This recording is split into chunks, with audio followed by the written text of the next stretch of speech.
One of the things that tends to happen when people get into this magical and earth spirituality or druid way of seeing things is they learn about the solstices and the equinoxes and the cross-quarter days in between, and the various rituals and folkloric practices and so on associated with them. But the important thing to realize is that in addition to the importance of acknowledging the equinoxes and the solstices and so on, is the fact that it's actually a continuous unfolding process, and to really tune into that. Hello and welcome to episode 113 of Toward a Better Life. This is Kevin Pennell. With the spring equinox upon us, we begin to see signs all around. More birdsong greets us in the morning. New growth hums as green shoots burst forth, and new life buds show themselves on the trees all around us. Soon we'll see tiny seeds flying about, seeking out fertile land. The tiny seeds combined with all those signs magically enrich our lives, our hearts, and our spirits with calm assurance that spring is here as the wheel of life continues. Here's Maritha from Willowolf, setting the mood a little bit for the magic of spring with the song Tiny Seeds.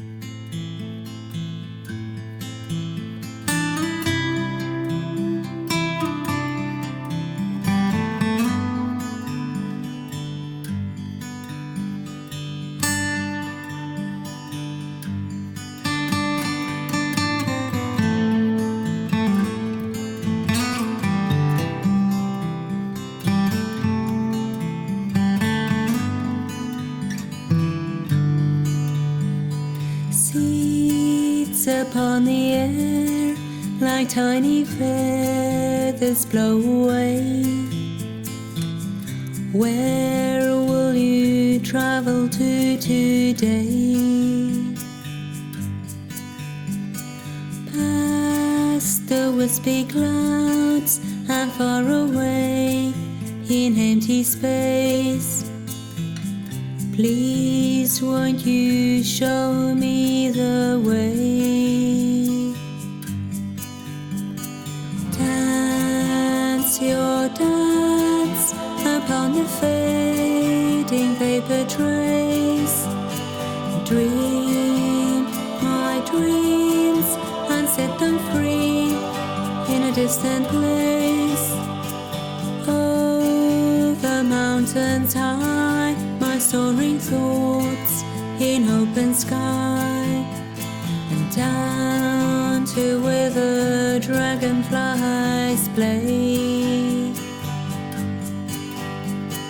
Breathe a breath of air, for space and silence always there. Tiny seeds will show you the way.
Tiny seeds, my, that does bring in a lovely sense of spring. Thank you, Maritha and Willowolf. We'll feature another song from Willowolf after this week's magical chat with Philip Carr-Gomm. More on that in a moment. But first, remember Toward a Better Life podcast features like-minded people just like you and I, sharing their stories, ideas, and activities on what we can do to generate a better life individually and collectively. You can share your prose, music, poetry, storytelling on the show. Just send them to me. If you're seeking insights and advice on how to create a better life for yourself, and if you'd like to dive into self-care, self-development, distance shamanic work, or Reiki, drop me a line, and we can talk about also a free discovery call.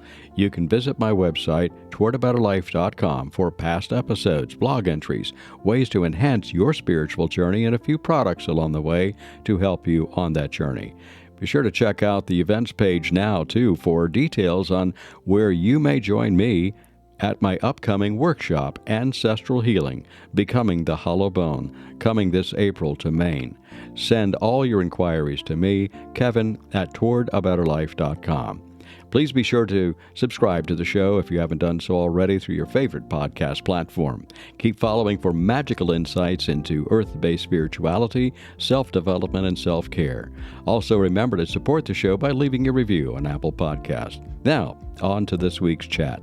I am so pleased to welcome Philip Carr-Gomm to Toward a Better Life. To say Philip has been involved in Druidry is almost an understatement. He's a prolific writer, teacher with degrees in psychology and psychotherapy, and with all that and so much more, he was also the Archdruid of OBOD for decades. OBOD, of course, the Order of Bards, Ovates, and Druids. He says he's retired now, but he also says, I'm busier than ever, as he continues to write and share the change of life, magic of life, and he even has a podcast titled This Magical Life. As the spring equinox ushers in his change of seasons, let's consider how natural magic permeates this time with Philip Carr-Gomm as we chat about the magic of life. I am so pleased and happy to have Philip Carr-Gomm as my guest today on Toward a Better Life. Good afternoon to you, Philip, and it's good morning still here to me. Yes, hello, Kevin. Yes, we're moving towards kind of dusk in a few hours. Yeah. Yeah, over here on the other side of the pond. Yeah. And would you, for our listeners that may not know, and I've mentioned a few times in other podcasts that I'm a member of OBOD, I'm Druid, and I'm in the program and so forth, and I'm almost 3/4 of the way through my Bardic, so I'm moving along. But great. Philip was the Archdruid for many, many years, and he was initiated through the program by someone. And I'm just going to let you tell a little bit about Philip, and then we're going to go into talking about the magic of life. So, Philip, tell us about Philip Carr-Gomm. Where do you start? I could start off with something like, you represent Druidry and things of that nature, and you represent a lot of different things, earth-based spirituality, things of that nature. We could always start out with some comedic thoughts of, I started out as a child, but I'm not sure if that works. But I would say, what kind of led you down the path of Druidry in the first place? Let's start with that. Yeah, well, that goes right back to my childhood, actually, because I was born in post-war London, you could say, so born in 1952, which sounds like, well clear of the Second World War. But in some ways it wasn't, 1952 was only 7 years after the end of the Second World War. And if you think about it, London was, bombed by the Nazis, and, so bomb sites were a feature of my childhood. There would be areas of the city that would just be smashed, and they would be bomb sites, and so it was kind of drab. I mean, when I was a little kid, there was rationing still, and then. When I was 11, my dad, I lived in a place called Notting Hill Gate, which before the film of the same name came out, was people didn't know about, it was when I was 11 that my dad was working for the old chief druid, met the old chief druid. He was introduced to me, And in the same year, I read a very lyrical book called The Life of the Buddha, and it was as if some kind of light got switched on inside. Mm. I sort of imagine that, as you know, I believe in reincarnation. I believe as Hmm. souls we come into this life, and then we have seeds within us that are kind of ready to sprout, and Mm. then we just need a book, a meeting, an experience of some kind to sort of trigger the growth of the seeds, you know. And Yeah. do you remember? I don't know whether you had these things in your childhood. I haven't seen them around recently, but they were like little compacted gardens made out of paper Yes. from China, you know, and you drop them in a glass of water, Hmm. and it would kind of they'd Poof. Yeah. poof go turn into a garden, you know, very Oh, beautiful. look. Oh, look. Oh, look.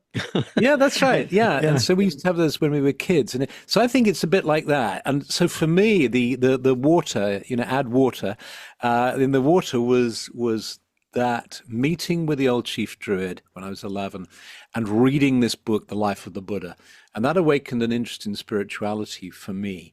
And it just carried on. And my dad happened to know, you know, people into the spiritual world and so on. So the house was always full of books on spirituality and different approaches and so on. And then when I was 16, I started training with him, and so that's how it began for me. And I think, you know, and then there was the 60s and there was all that stuff, and so that suddenly it's like somebody switched the color on, as somebody once said, you know, suddenly we were in Technicolor, and and Several and colors, man. yeah, that's right, and it was tremendous fun being in London in the 60s and 70s,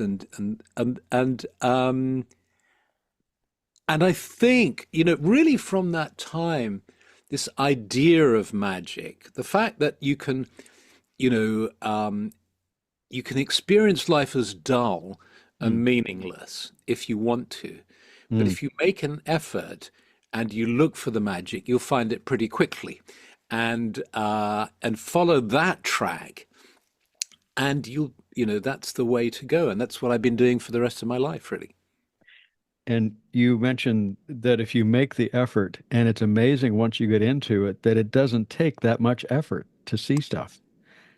Absolutely, yeah, Yeah, yeah. I was just sharing before we began recording here that I'm reading in Secret Life of Plants, and one of the things we're into is the electromagnetism of plants. Mm, That's the chapter where I'm in, and it's not necessarily plant oriented unless you look at the context of how it's written. But they start talking about the magnets and electricity and things of that nature, and you have, I remember this, and I know that you do too, in school. You can remember when the first time was that we took magnets, and if we brought them close to each other, they would either repel or attract. mm, And the question that came to mind, here I am, you know, many, many decades later, it just occurred to me again, maybe, mm, why do they even do that in the first place? mm, You know, mm. it's just a simple thing like that. Why do magnets do what they do? And to me, that would be a really a kind of an example of magic in and of itself. And yet it's all around us, but we don't choose we choose not to look at it. And I say we as a society, but it's Yeah. it's all around us. And in fact, that concept of magnetism, wasn't it? You know, Franz Anton Mesmer, Yes. you know, the whole idea of mesmerism and magnetism and animal magnetism and Hmm. so on, it became a way in for people. It's a bit like the way people use quantum. You know, the way people in the kind of new age and in this sort of alternative Hmm. field, the idea of quantum physics is Hmm. very exciting for them, and it gives them all sorts of inspiration and analogies for talking about spirituality. Well, back then, and then I suppose was the 18th century, early 18th, you know, the idea of magnetism was their way in, and their way of talking about mysterious forces and powers and so on. And they even talked about how sometimes I think one of the doctors, it was more than once, that they were proclaimed as of the devil, and Mm, and this is satanic. And you know, it's yeah, it's funny, I say funny, but it's also sad when people that don't understand what's really going on, I'm going to say a 60s term, they cop out to yeah, something else. And their yeah, cop out point is, well, that's just that's just wrong. It's of the devil. It's evil. Yes, It's, oh, it's hocus pocus. Yeah, yeah, yeah. and it's not. And so having an open mind, I think, strikes me as one of the most important capacities we can have is to be open and curious. Having lots of curiosity, really open mind, without being naive and gullible, Right. falling for every conspiracy theory and every believing everything that you're told. So without being gullible, but just being really open to the wonders and the mysteries of life. Yeah. Hmm. And all we have to do is open our eyes. And Mm, all we have to do is consider for the moment what's going on around us. Here in the mountains of North Carolina, I may have mentioned it on a podcast or two that it's not unusual for us to have our deer out in the yard. We're mm, not talking about hundreds of yards away. I'm talking about close enough that I could almost reach out and touch them from my balcony. yeah. And we're talking in terminology like I had an 8 point buck, an 8 point stag, and he was beautiful. Yeah. And Really. what brought me to him was actually seeing the doe that was there. And I saw the doe, and she was just doing her thing, and we're up, 12 to 15 feet above her, and she's out from us maybe 4 feet. So she's pretty close. Yeah. And she's not afraid. She just is grazing and stuff in our backyard. And then I kept noticing that she kept looking over her shoulder, and I said, "Oh, I'll take a look." And there he is, the big Mm, boy. yeah. And nobody is afraid of anybody. And I think, you know, Philip, I think we exude the sense of peace, and we Mm, exude the sense of oneness with the mm, natural world around us. And when we do that, the magic happens where mm. everything is connected to us. And that's where we get into the other day on Tea with the Druid. We talked about the forms of meditation, and the biscuits, we were talking about it as well a little bit, and how we get into these different stages and we really connect with the natural world around us so much easier if we just, like you said earlier, if we just open up to it. Mm. That's magic to me. Yes, absolutely. I think it was Marcel Proust, the French writer, who said the real magic lies not in seeking new landscapes, but in seeking new eyes, Mm, seeing things in a different way. So it's a state of mind. it is. Yeah. And have you found, I mean, part of your background included, is it psychotherapy or psychology? So both actually. Yeah. Yeah. And have you found that when you're working with people, if you can reach to them and encourage them to get out into the natural world, it helps to balance them a little bit more? Oh, sure. Yes. Yes. I mean, our lives are so different. If you imagine sort of evolutionarily how we've evolved, the kind of situations we've evolved in, and then this sort of rapid acceleration in the artificiality of our living must, well, we know this, it has consequences to our mental health. Mm. The bombardment of stimuli and so on. And so any way we can find really to get back to a slower pace of living and a way of connecting with that magical way of seeing as well, I think can be really valuable. So within imbuing that thought of magic and in trying to encourage people to pick up on the magic of life, what are some thoughts that you might have to encourage people to move that direction if they feel pulled to it, but they just don't know where to begin? What would you Mm. say? Yeah, so let's think. I mean, Because like we said, it's all around us, and we pick up on it. I appreciate so much while you're thinking about it. I appreciate so mm, much when you're talking about early on in life, and we can go back and say, what was it that attracted me? And I can remember in Florida going to my father early on, enrolled us, if you will, mm, in the local Audubon Society. And I'm down in Central Florida. There's a place down there there's a community called Lake Wales, and the Bach Singing Tower is there, and that's quite majestic, mm, and when it was built. But down south of there, there's Babson Park, and Babson Park at the time, had a Audubon location. And it was set up by the National Audubon Association, Society, whatever it is. And that was my introduction to it. And I could go down there and birds mainly. Mhm. Yeah, Yeah. yeah, yeah, And yeah. and I was either, flittering about from then the other piece of that is flittering about from plant to plant. Mm. And you find those little bits, and I'm going to say those little bits of magic. Yeah, absolutely, absolutely. Well, there's a way. I mean, there's a way. I've trained in a particular approach called sophrology, which was developed by a Colombian neuropsychiatrist, and he developed this technique, and it's really a very simple technique of using kind of tension and release and certain simple movements and a lot of concepts really drawn from mindfulness and so on. But in one of the exercises you do in that, you drop into a state of deep relaxation, and you call to mind a moment in your life that was particularly magical, wonderful, what Abraham Maslow would call a peak experience. Mm-hmm. And then, the instruction that the therapist gives is for you to relive it as strongly as possible with all your senses, sight, sound, hearing, touch, etc. And then you let people bathe in that experience, and then you encourage them to notice how their body's feeling. And so inevitably what happens is people are feeling, they're feeling more relaxed, they have a kind of warm glow about them and so on. And then you gradually lead them out of the experience, retaining the body feelings, you see. And then you do that 3 times with either the same memory or with 3 different memories. And, a way in there is to then, when people have a taste for what it is, yes, and in those particular times really elevated me.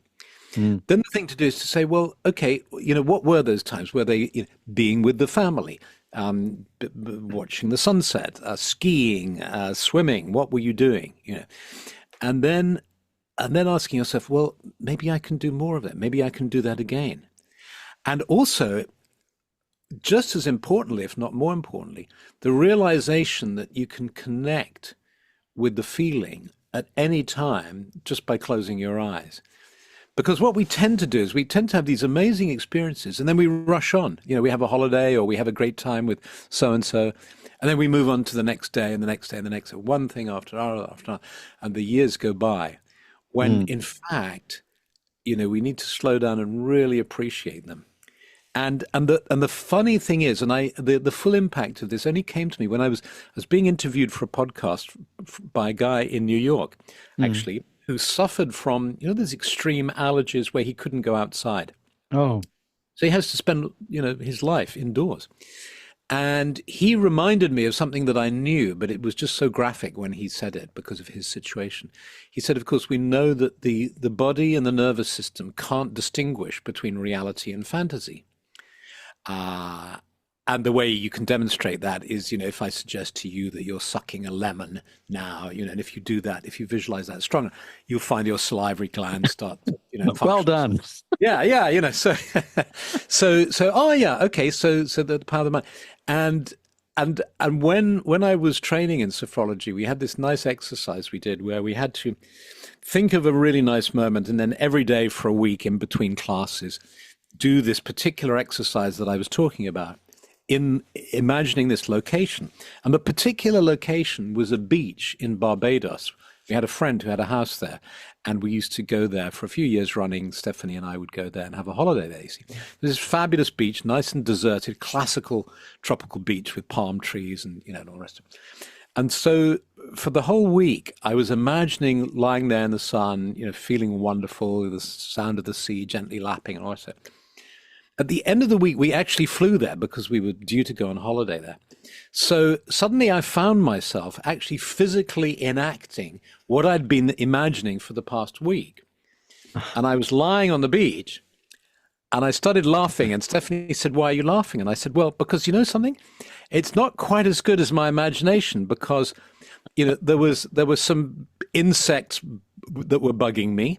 Literally, it was the sound of a boat going tuk, tuk, tuk, tuk, tuk, out in the water. It wasn't as good, and the sun was just a little bit too hot. When it's like slightly too hot, and And whereas in my imagination, the sun had been just right, there were no insects, and there was no sound of a boat.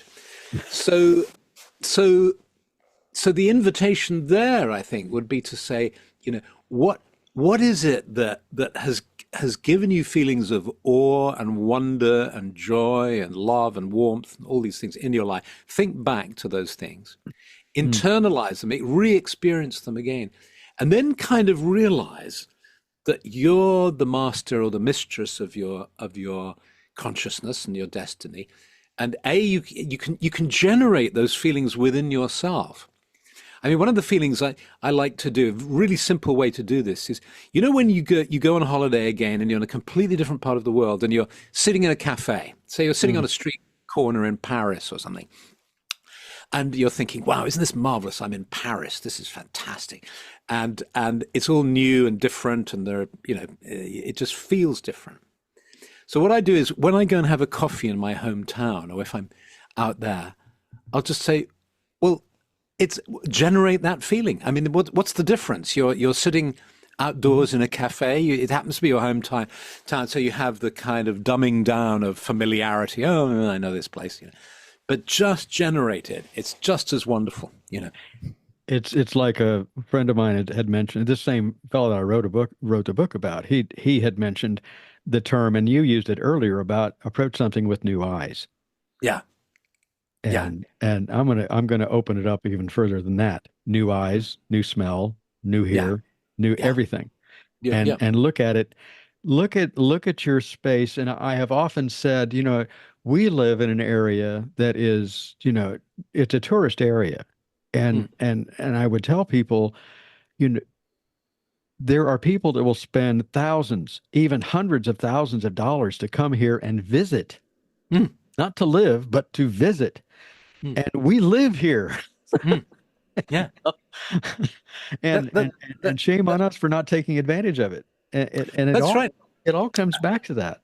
It comes back to that, and then the counter argument by what might be, well, it's all right for you two guys. We live in a pretty little town in Sussex, in south of England. You live in a nice place, and but what if I'm living in some crummy place? The I had the answer to that, and it's gone out of my mind. Hang on a minute, let me catch it. It's running away. I'm trying to grab it. Um, A prompting might be to help yeah. is what I would do is if I were a crummy place like that, I would see if I could find and create a terrarium, have a little garden, put Have a little. little No, no, no. I've got it, take which is something we used to do in sophrology, which is you just sit there and you imagine that you're completely new in the world, or that you're an alien. Two ways to do it. Imagine that you're from another planet, and it's like, and you see the light glinting off that stone, and you see that structure, and you don't even know what it is over there, and you see those faces walking by you in the street. So just being completely new eyes, completely fresh, like Mhm. you've just been born on the earth, you know. And that's, to me, that's a great segue into what we're looking at. We're Yeah. looking at the equinox, and Ah. everybody, we think about, oh wow, everything's growing, everything's sprouting about, and Mm. yet I I'm gonna plead my ignorance because I know the term. I even took pictures of them not too long ago. Are they snowdrops?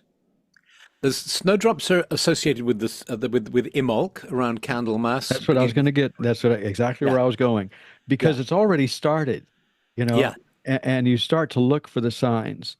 And I think about the cyclical life that we have and the cyclical aspects of the seasons that we look at, and how each moves. And it's not like bam, we're there, and bam, we're there. Everything moves gradually towards something to Mm, bring in that new life and to bring the magic of life further along.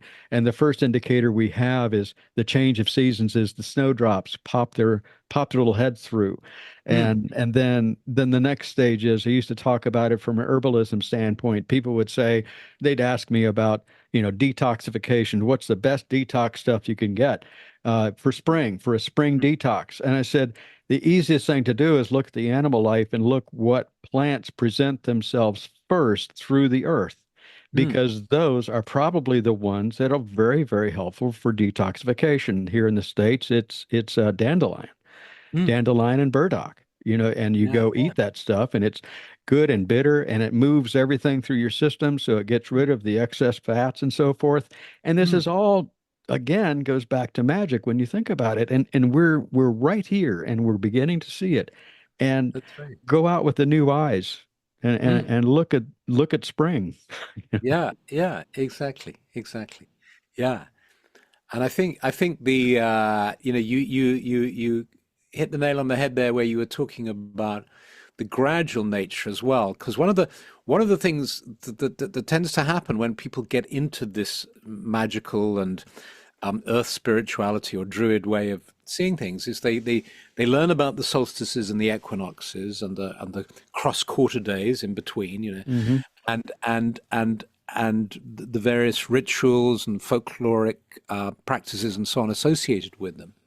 And it's very exciting, and they might get to a stage of wanting to celebrate the equinoxes and the solstices and so on. But the important thing to realize is that in addition to the importance of acknowledging the equinoxes and the solstices and so on, is the fact that it's actually a continuous unfolding process. Right. And to really tune into that, a bit like a kind of dimmer switch on a light that's slowly getting turned on. It's just slowly, happening, and it's particularly noticeable for, I don't know what the kind of weather's doing for you over there, but Yeah. for here we've had a pretty lousy kind of winter. Well, it's been very wet, Yeah. and wet and windy and cold, and just in the last 4 days, the crocuses have started. The snowdrops were already there, from a few weeks back, and now the crocuses are coming out, and it's starting to warm up, and there's that absolute feeling of spring in the air, and there's nothing quite like it. That feeling of Mm-mm. spring coming in. Are you starting to get that already? Yeah, I was just going to say it's a parallel, and Yeah.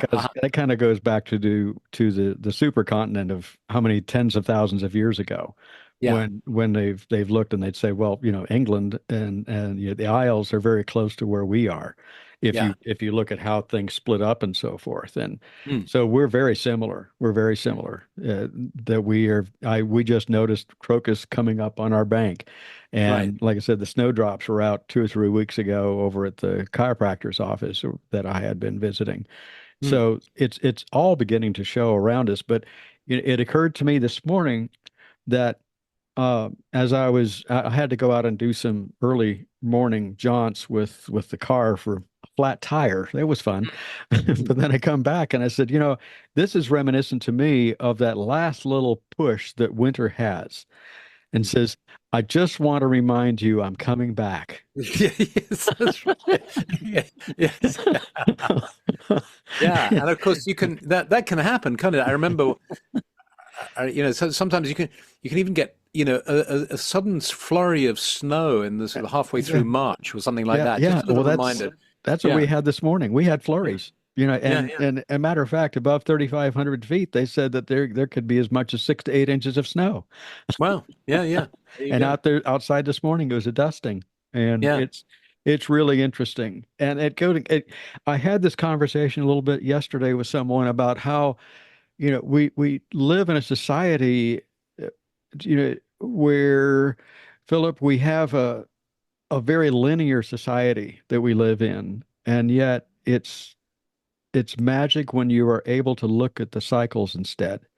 Mm. And part of what we were talking about, this gentleman and I, was mind mapping, Oh and yeah. and Yeah. we talk about web weaving, and Mm. it's I love web weaving because to me it depicts what?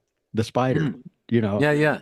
Yeah. and the miracle of that in and of itself, but watching how everything touches everything else, and for years in my philosophical background, I I had often said that I look at my life of all things as a target. Mm. I'm the bullseye, You're the or bullseye. I'm the bullseye, and Yeah. then I look at what I am now, and that bullseye is the result of what I have been, Mm. what I will be, and Mm. what I am all around me. Mm. Mm. And that way I can see it's how everything is interrelated. But Mm, then you can take it to another level in the magic of life that we have, and saying how everything that I am experiencing right now is I can see how others come into my life mm. and how we interact with each other in life and how that community builds itself and how the tendrils just reach out and touch everything around us. And if we can just, this may be a pie in the sky, or as Manda Scott has talked about it through Topia, Mm. is that it is possible. It takes work, but it is possible. It is possible, and that's why you mentioned Manda Scott, and I mean I just love her work, and in her, she's got that opening to her podcast, hasn't she? Which Yes. when I interviewed her, I asked her to read it out because it's Yeah. just so sort of kind of crystal clear, and she's honed it down to just a couple of sentences, basically saying, now we have the power to destroy the world. Yeah. But we also have the power to do a great deal of good if we can only do it. And yeah, absolutely. And that image of the that you evoke of the connections is, of course, wonderfully depicted in the mycelium, isn't it? The concept of Yes. the mycelium. Yeah. And how they talk about they being researchers and so forth, and how they've come up with this brilliant information saying, do you realize that that oak tree is actually able to connect with the beech tree next to it, and is able to support the beech tree because it's sickly, and this is miraculous stuff that we've just discovered, but it's been around for thousands of years. Yeah. Yeah. But Yeah. look what we found. I said, that's Yeah. fine. I'm glad you found it, I'm but glad you found it. understand where it's been. Yes, yes. It's this whole idea of the web of life, isn't it? Hmm. That And everything's interconnected. yeah, You know. and it's following a theme, because just I'm just going to say it this way, in the previous episode Mm, of this one was mm. when I was talking with Manda, and Uh-huh. we were talking about the web of life. Yeah. And I talked with someone one time, a client, and I had done some hypnotherapy with her, and trying to Yeah. deal with some stuff in her life and so forth. And she says, she says, I'm not really, I don't have a phobia about it, but I do have a certain fear of spiders. And she says, I Mm, have no idea why that is. And she says, the reason I bring that up is because occasionally I get these little thoughts about spiders, and they'll come into my dream time and they'll frighten me. mm, And the first thing that popped into my mind is an old Native American thing, and they would talk about, well, within some old traditions, they would say that, well, if you have a spider that keeps coming into your life, or coming into your space, magically coming in, then maybe it's time to, and their term would be, it's time to weave a new web. mm, And I mm, say, okay, that's good. So I gave her that bit of information. mm, But I thought about where she was in her mm, life after we had talked, and I said, that's okay. But then I thought about it again, looking at Manda Scott's view, and the view that we had with our web weaving, and I said, it's bigger than that, because mm. the thing that she fears the most is, guess what? The change that she's going through and trying to decide what it is she wants to do to connect with others. And I said, well, there you are. That's right. Yeah. Yeah. It's the web of life. Yes. Yes. Yes. And was she able to somehow work through that and start to sort of weave herself and, Yeah. own the Yeah. spider in that sense, the part of Yes. her that wants to connect with others, and yeah. Yeah, yeah, and she is successfully, and Lovely, it's it's lovely. it's Yeah. it's a good thing. But Yeah. those little bits and pieces, these are the things that I appreciate that we've been able to look at, Philip, because Mm. to me, when we were originally looking at it, and we were saying, we have on the one side, as in hypnotherapy, you can be a hypnotherapist or you can be a hypnotist, and there are two different things entirely. One is Yeah. a hypnotist, and there's nothing wrong with either one of them. It's just Mm. a different perspective. The one Mm. is for entertainment, and the other one is for therapeutic care. Mm. And I think of magic as the same thing, is we have the Mm. magic of life, and it's all around us. All we have to do is look out at the birds, and we look at the trees, and we look at how we interrelate with each other. And I go into a room and I feel really warm and fuzzy inside, and I go into another room and I feel like I need to run away, Mm, you know. And mm. it's that's magic if we look at it that way and try to, and maybe it's a case, uh, Philip, that we can, maybe you can shed some light on about how we work through some of this stuff and say, don't be overcome by it, but Mm. take a step back from it and ask, why am I doing it? So one of the things that you talk about with sophrology, and it brought to mind for me, is my first exposure to that was not through that word, but through heart math.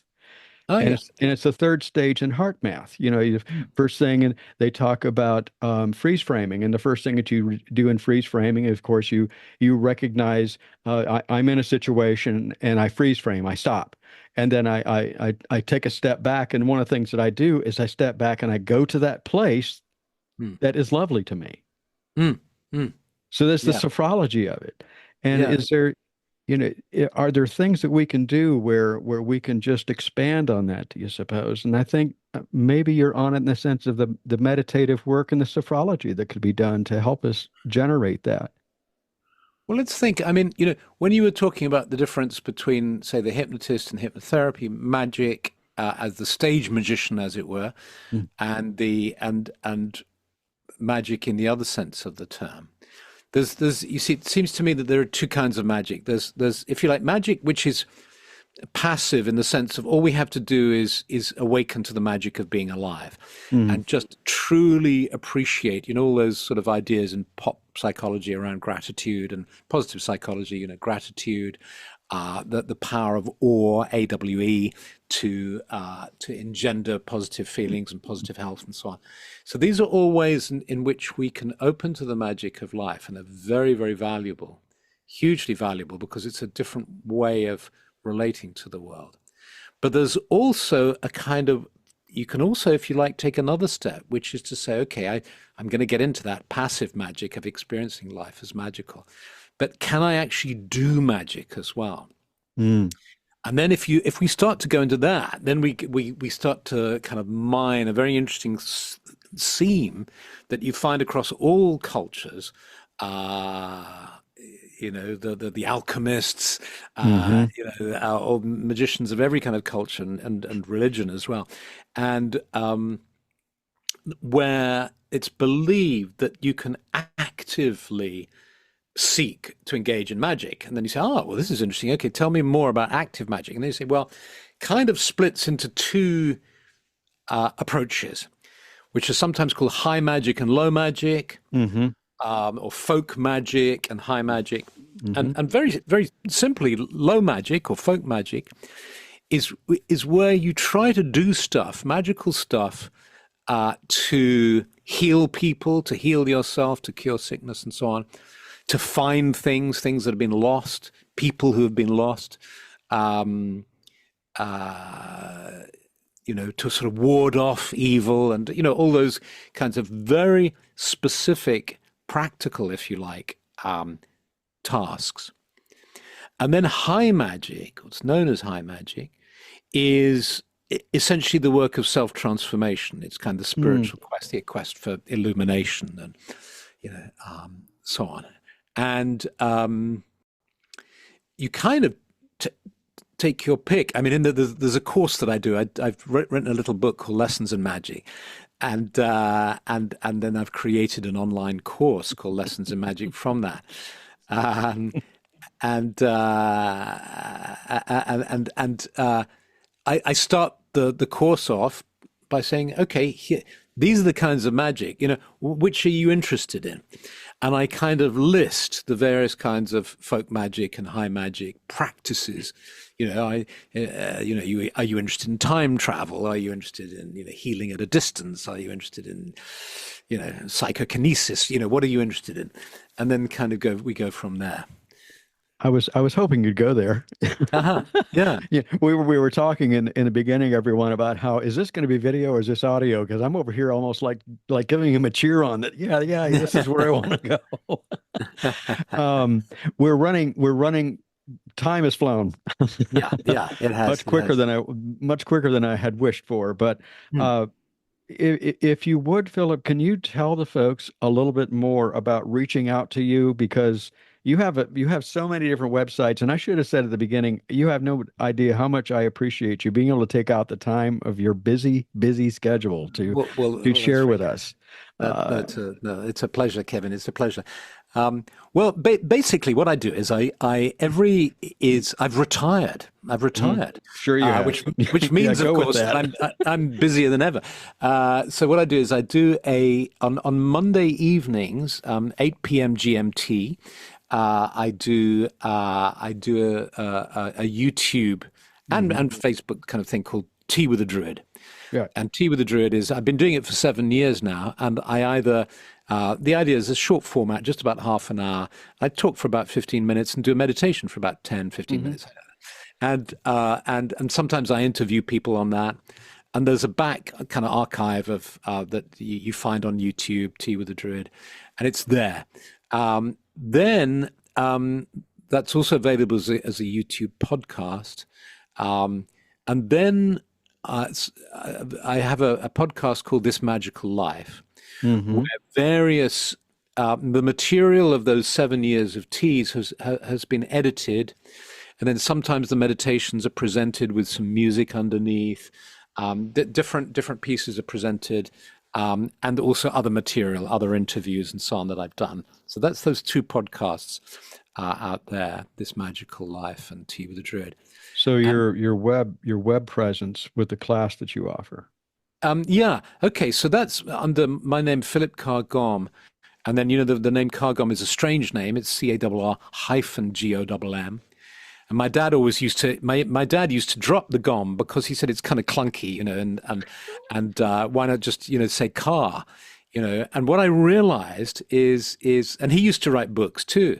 But sadly, they've been forgotten because if you have a name that's like other people's name, Carr is like there are lots of other people called Carr, Carr.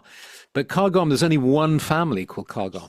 So you keep the weird name. So my advice to anybody with a weird name, keep it. Don't try and make it kind of more normal, and everyday. Yeah, Keep the yeah. weird name because then.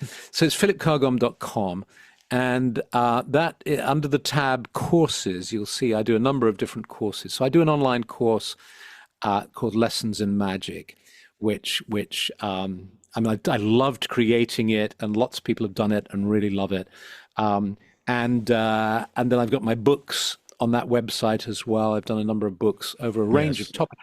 All the topics. It seems like I've done a lot of different things, but actually they're all the same thing, which is how can I lead a fuller life, and how can I be of more use in the world? Really, that's what it is. And by taking the worlds of psychology and the worlds of spirituality and sort of bringing them together. And I think if you bring a psychological perspective to spiritual work, that's a fantastic combination. Because when my experience of being ever since a young age, being in the kind of new age occult spiritual world, it can get pretty wacky and strange out there. Yeah. And there's something about having a science degree in psychology, having trained as a psychotherapist, where you can be a bit more rational, a bit more Hmm. hard-nosed, Yes. a bit more down to earth about these topics. And I think it's needed.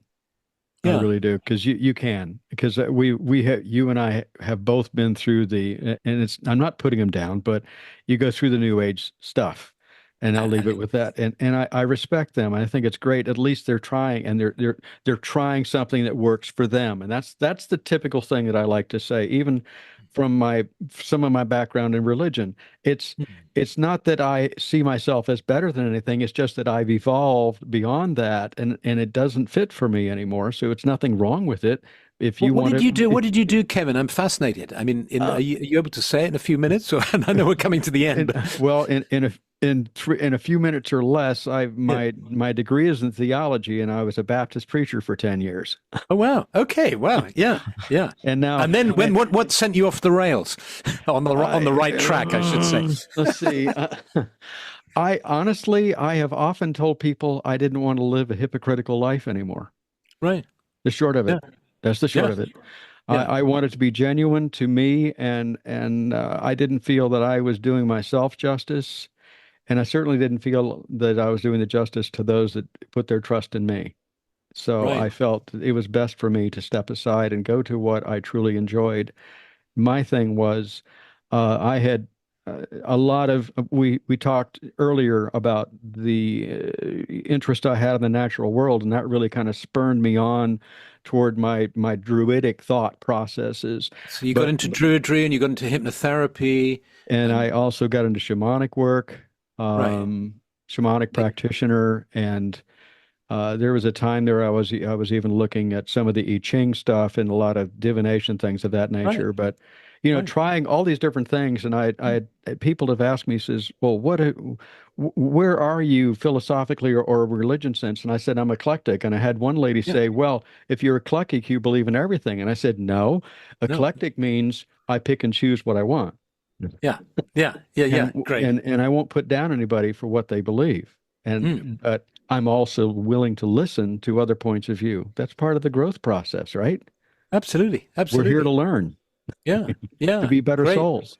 I Yeah. always ask people, and in your few words or less, I think you've already answered the question, but from Philip Carr-Gomm's perspective, what does Philip do to create a better life for himself? Oh, I suppose I try to live my life from my center, from my authentic self. Hmm. And it's effortless in the sense of it's not like I have to try to I suppose over the years, if you've been following these ways for so many years, you kind of get a sense of an essential self, the soul, the deep self, the higher self, whatever you want to call it.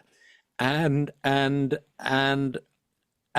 think the great bard put it best, to thine own self be true. Hmm. And that doesn't mean being selfish, Right. actually.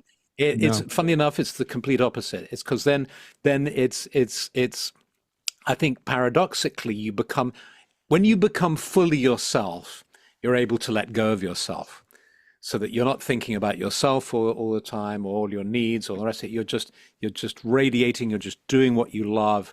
You're just being with the people you love. You're just, you know, and kind of that's where I'm at. That's good. That's Great. good. Well, So thank any you so last much. thoughts you want to give to our folks? No, I think to thine own self be true. Let's leave There it we in the go. words There of we go. the great bard. Yeah. Yeah.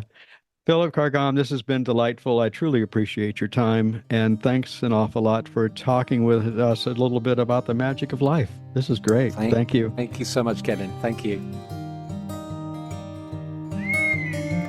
What's that I hear? I hear the sound of a distant voice coming from afar. What's that I hear?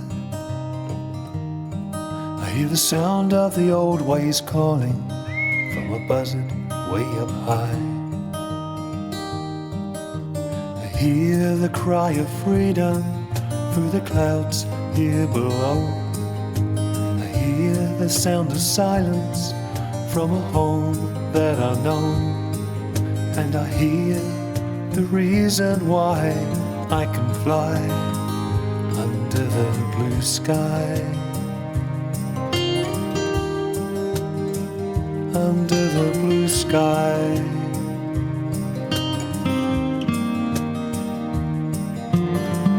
What's that I see? I see the sun of the early morning with the promise of the day. What's that I see? I see the old ways there before me as I float on a breeze. I see the light that guides me as time passes by. I see the shades and colors as I soar way up high. And now I see the reasons why I can fly under the blue sky. Under the blue sky.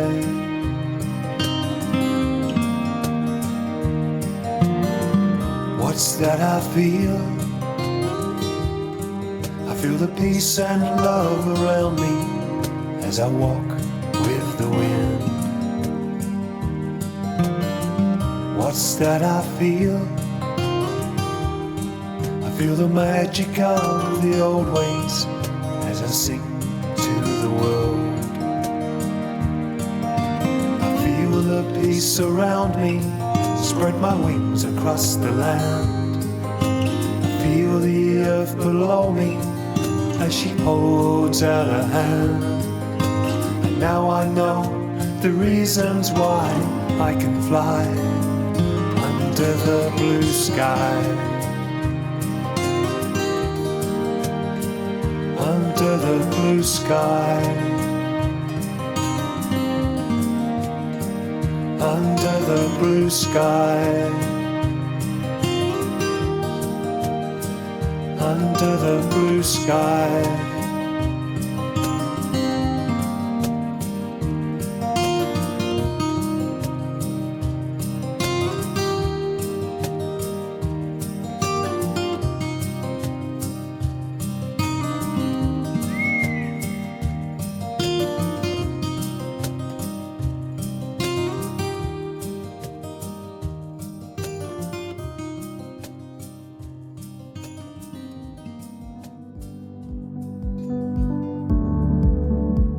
Thank you ever so much, Philip Carr-Gomm, for sharing deeper insights into the very nature of magic within our world.